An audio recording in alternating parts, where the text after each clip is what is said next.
Hello, and welcome to NASPGHAN Quality 102, Making and Sustaining Improvements. My name is Beth Williams, and I will be conducting your training today. The North American Society for Pediatric Gastroenterology, Hepatology, and Nutrition would like to acknowledge content contributions made to the modules provided by Joshua Gossett and Beth Williams, David Galloway, who is the project leader for this project, and the NASPGHAN Clinical Care and Quality Committee, including KT Park, Narelle Riley, Shazad Saeed, and Jim Hybe. As I mentioned before, my name is Beth Williams, and I'm currently the Director of Clinical Excellence at Dayton Children's Hospital. I have more than 10 years of quality improvement experience in both manufacturing and healthcare. My contact information is below, and I would encourage you to reach out if you have any questions or need any guidance in getting started with your quality improvement projects. In today's content module, we will review the initial tools used in quality improvement work that were described in the Quality 101 module that was delivered by Joshua Gossett. We will explain the quality improvement tools that are commonly used to make and sustain improvements in healthcare settings. And we will use a simulation called Clinic Wait Time to apply those tools. The slides that refer to the simulation will be noted with the following image in the upper left-hand corner, and that image is of several people waiting in a waiting room. Just a brief review of the QI 101 module. In our quality modules, we are describing the use of the model for improvement. Like Josh mentioned, there are several different models for quality improvement. The one that we are describing is the model for improvement, and the model for improvement starts out by asking 3 questions. What are we trying to accomplish? How will we know that change is an improvement? And what changes can we make that will result in an improvement? The bottom portion of the model for improvement is the Plan, Do, Study, Act cycle, which kind of acts as the action portion of this particular quality improvement methodology. As Josh showed in the first module, we do have a quality improvement roadmap. If you remember, Josh described the first 4 steps of the quality improvement roadmap, and this module will cover creating the driver diagram on the bottom left side of the slide through implementing changes on the bottom right-hand side of the slide. Before we get started, we're going to review a few QI terms. A driver diagram is a visual display of the team's theory of what contributes to the achievement of the project aim. The Plan, Do, Study, Act cycle is putting a change into effect on a temporary basis to learn about its impact. A run chart is a graphical display of data plotted in time series order. And finally, implementation is activities taken after testing, but before spreading the change to new areas of the organization. Going back to our clinic wait time simulation or our clinic wait time example, in the first module we answered the question, what are we trying to accomplish by developing a SMART aim? And our SMART aim was to decrease the average clinic wait time from 90 minutes to 60 minutes in 6 months. We answered the second question, how will we know that change is an improvement, by creating a run chart of average wait time in clinic, showing our first data point as 90 minutes and our goal line as 60 minutes.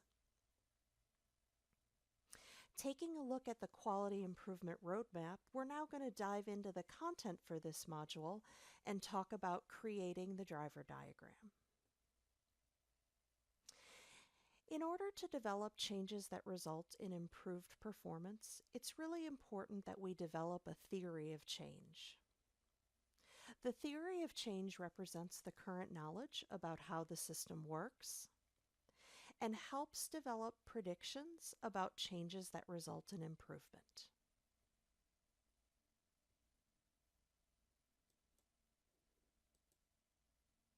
Finally, it helps design tests to validate predictions and improve change ideas. So, what is a driver diagram? Very simply, a driver diagram is an answer to the question, what changes can we make that will result in improvement? It also illustrates the team's theory of change. It's a visual display of what drives or contributes to the achievement of a project aim. And it shows the relationship between the SMART aim, the project drivers, and specific change ideas to test for each driver. One of the most important things to remember about a driver diagram is that it's a nice way to visually display what drives your project. This is going to be important as you work with others on your project, or you try to describe the benefits of your project to folks outside of your project team. This slide shows a representation of a driver diagram, and I'm going to point out the components of the driver diagram. The first, over on the left-hand side, is the project aim. As you probably remember, the project aim is written in the SMART format. The second column is primary drivers, which are high-level influencers on the aim you've identified. The third column from the left is secondary drivers, and these are influences on the primary driver. I will note that in some cases, this column is optional. And then finally, the right-hand column is your specific ideas to test or your change concepts.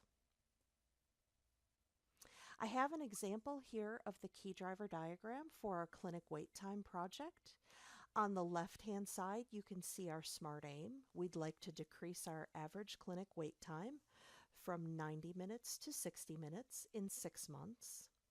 You can see our primary drivers, our clinic space, scheduling, staff, and space and staff flexibility. You can see we have a number of secondary drivers, and you can see we have a number of change concepts. If you would like, please pause the video to take a closer look at the key driver diagram before moving ahead. As you're working with your project teams, consider these tips for creating a key driver diagram. First, enlist your team members and create the driver diagram as a group. Most quality improvement activities are done better as a group. I can't think of any quality improvement activities that people do in silos or alone, so it's really important to enlist your team members and get their opinions about creating the driver diagram. If you have evidence or best practices, use them to identify drivers and change concepts, and use the information that you gathered in your failure identification and Pareto generation steps to refine your primary and secondary drivers and change concepts. And again, one of the key concepts for creating a key driver diagram or a driver diagram is to enlist your team members. Just taking us back to our failure identification and our Pareto chart for our clinic wait time simulation, you can see, if you take a chance to pause the video and review this slide and review the driver diagram slide, that several of the concepts, most of the concepts on this particular slide are reflected in the driver diagram. Now we're going to move on and talk about testing change concepts. And using the model for improvement means that we use the Plan, Do, Study, Act cycle to test change concepts from the driver diagram. On the quality improvement roadmap, we are at this particular step. We are going to connect our PDSAs to the driver diagram and conduct our PDSAs. So what is a PDSA? A PDSA, or a test, those terms are sometimes used interchangeably, is putting a change into effect on a temporary basis to learn about its potential impact. So why do we test? We test to understand if the concept will lead to an improvement. We test to see if the concept will work in the environment of interest. We test to evaluate cost and side effects. And we also test to increase buy-in and reduce resistance to the change concept. And as you're thinking about making changes in a busy healthcare environment, I think one of the most important reasons to test, instead of going right to implementation, is to increase buy-in and reduce resistance to the change concept. Planning a PDSA cycle consists of 4 steps, and they are listed on this slide. In the first step, you make a plan for the test, including a plan for collecting your data. A couple things to remember in this particular step of the PDSA cycle. It's important to develop a plan for the change. It's also important to make a prediction about what you think will happen. The second step of the PDSA cycle, the do step, you run the test on a small scale, documenting problems and unexpected observations, and you collect data. The third step, study, is analyzing the results and comparing them to your predictions. This should most often be done as a team, and it's important to summarize and reflect on what you learned and to see if the test matched your prediction. And then finally, the act step. Based on what you learned from the test, make a plan for your next step. And in most cases, you will either adapt, making modifications and running another test, adopt, testing the change on a larger scale, or abandon. Abandon this change idea and move on to the next change idea. So for our clinic wait time example, you can see on this slide the PDSA that the team planned to run.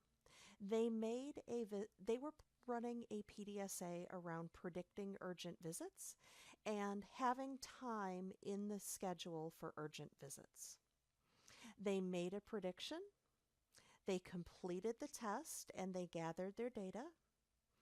They studied their results. You can see that they noted the clinic wait time and they noted the results of the urgent visits, and then they decided to adapt the test. Again, please feel free to pause the video here and review this slide in more detail. As you think about conducting PDSAs, I've got a couple tips on the screen here. The first tip is to start small. Begin your test on a small scale with 1 patient, 1 provider, 1 day. Develop the plan as a group.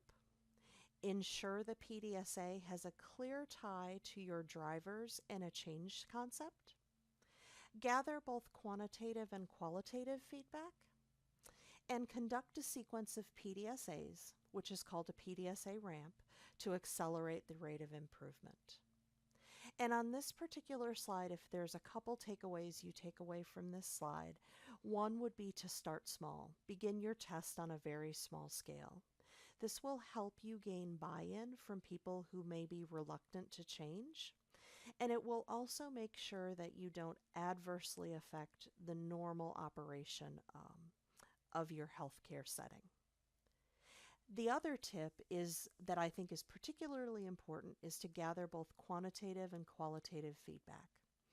I think both quantitative and qualitative feedback are really important in deciding whether you're going to adapt, adopt, or abandon your PDSA. So now we're going to talk about PDSA ramps. A PDSA ramp is a series of related PDSAs that are usually related by the change concept on the driver diagram. PDSA ramps allow you to start small and test sequentially, collect data over time, and include a wide range of conditions in your testing. This is a visual representation of a PDSA ramp. You can see on the bottom left-hand corner, you take your change concepts and start out with a very small test. And as you complete that very small test, you continue to ramp up your tests into more wide-scale tests, resulting in an implementation of the change. Here's an example of a PDSA ramp for our clinic wait time example.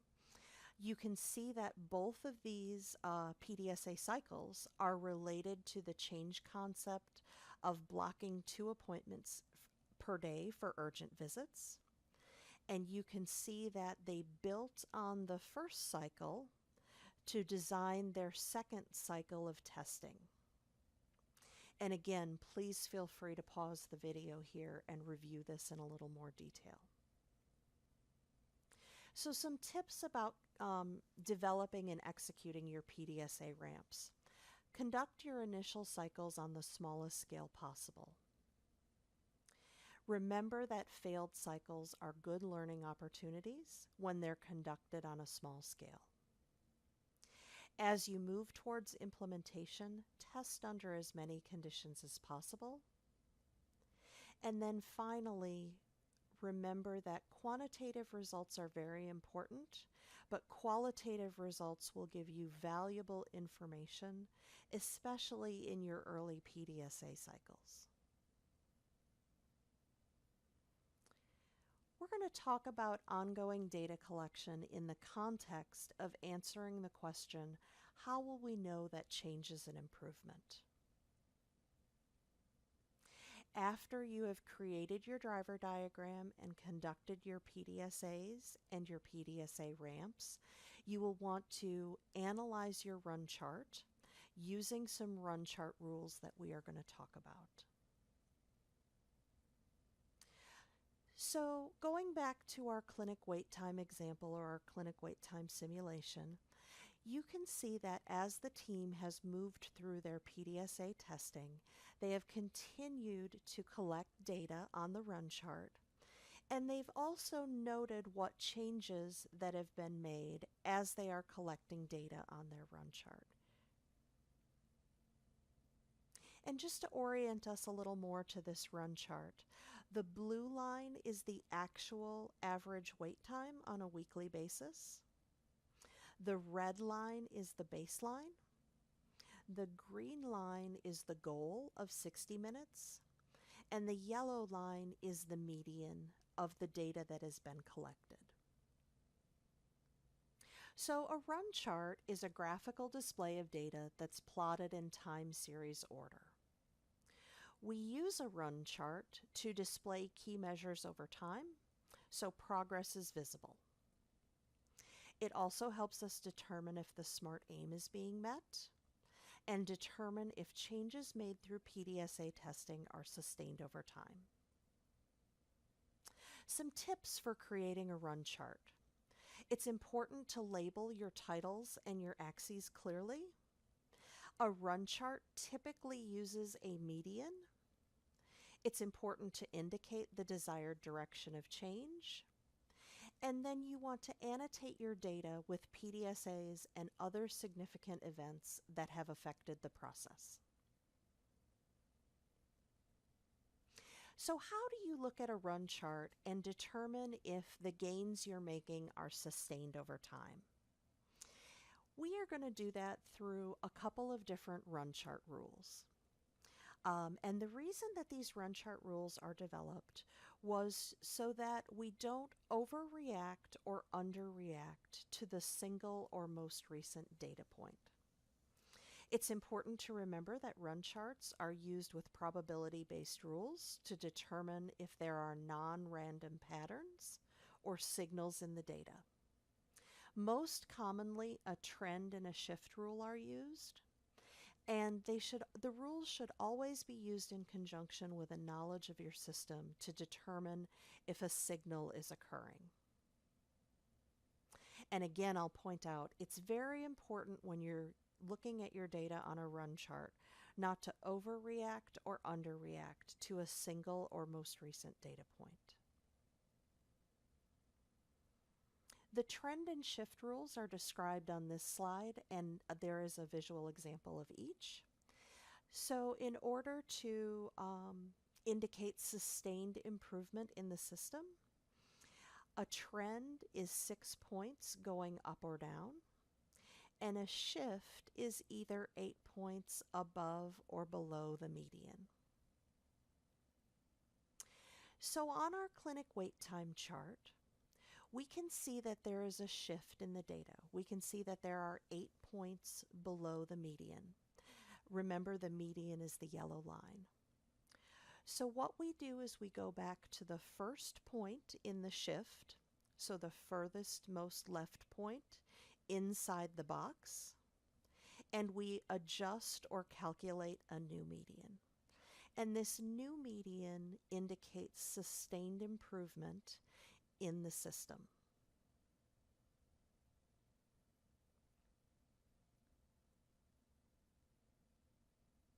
So the final step in our quality improvement roadmap is to implement changes.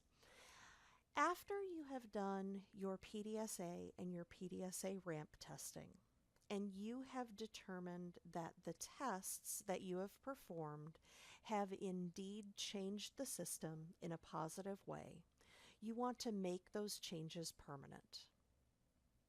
So implementation in a quality improvement setting is defined as activities that are taken after the testing shows the change is positive, but before spreading the change to new areas of the organization.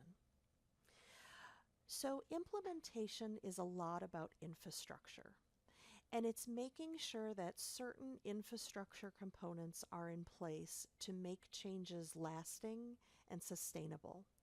And most often those infrastructure components are things like training, documentation and standardization, making sure that there's adequate resourcing, and making sure that you've considered the social impacts of change. Implementation is difficult. When you're doing your PDSA testing, most individuals that you're working with are interested in making a change, but really the existing system remains in place. Implementation often faces social challenges like resistance to change. So healthcare systems require solutions that address all levels of complexity. There are several approaches to implementation. The first is just do it. This is mostly used for low risk and low complexity situations. The second is a parallel approach, where you're planning and phasing in changes as the system is running. And the third is a sequential approach, where you implement components of the change over time. In healthcare settings, we most often recommend a parallel or a sequential approach. Healthcare systems are very complex, and if you were to use a just do it philosophy, you would likely encounter some barriers to change that may be mitigated with a parallel or a sequential approach. So going back to the infrastructure that's needed to support implementation, we'll talk a little bit about some of the components that go into each of those infrastructure pieces. So everyone will need to be trained on the change. So that consists of explaining why your changes are going to be made, choosing the correct setting, and considering the timing of the training. Documentation is a really important consideration in implementation. It's important that documentation is simple and up to date. Often your organization will have documentation standards. And one thing to remember under documentation is to make sure that someone is assigned to maintain that documentation over time. Standardization. It's important to turn the results of your PDSA testing into specific, documented, recognized policies and practices. Sometimes standards are called best practices, and a component of standardization or best practice is ongoing measurement. Adequate resourcing. Usually, when you implement a change, it requires new or different resources to be allocated to the system. These resources may not be apparent during small scale testing, but it's important to identify and assign those resources so the changes that you're making have the best chance of being successful. And then finally, social considerations. Most social considerations are focused on minimizing resistance to change. So, creating the will to accept the change, providing information on why the change is being made, giving specific information on how the change will affect people, getting consensus, and then publicizing the change. Going back to our clinic wait time simulation, the team created an implementation checklist. An implementation checklist can take many forms and can look very different from this. And your particular organization may have some standards or an implementation checklist available for you to use. But essentially, an implementation checklist lists the changes that are needed to support implementation, who is responsible for them, and whether or not they are complete. And it is a really nice way to make sure you've hit all of the components of implementation to ensure that the changes that you've made during your PDSA cycles and your PDSA ramps can become a permanent part of your system. So over time, the team implemented their changes, and you can see that their level of performance is sustained. So in our particular simulation, this was a very successful quality improvement project. So some final points about implementation. It's important that you manage implementation as a parallel or a series process. You should never implement without testing. To sustain improvement, you need to have key components of a system in place to support the changes as a normal way of business. And finally, people involved with changes need to understand and support them. So in summary, using the model for improvement is a systematic evidence-based way to achieve improvements. Testing and learning from testing helps determine changes that will result in improvement and sets the stage for implementation. And finally, ongoing measurement and clear documentation help ensure that improvement gains are sustained. Before we close today, I've listed a couple of online resources that are good references as you start working on your own quality improvement projects. There were also some paper references that I used today in the presentation. And finally, I'd like to thank you for listening. I hope you've enjoyed the presentation, and I hope this helps. I hope this series has helped start you on your road to quality improvement.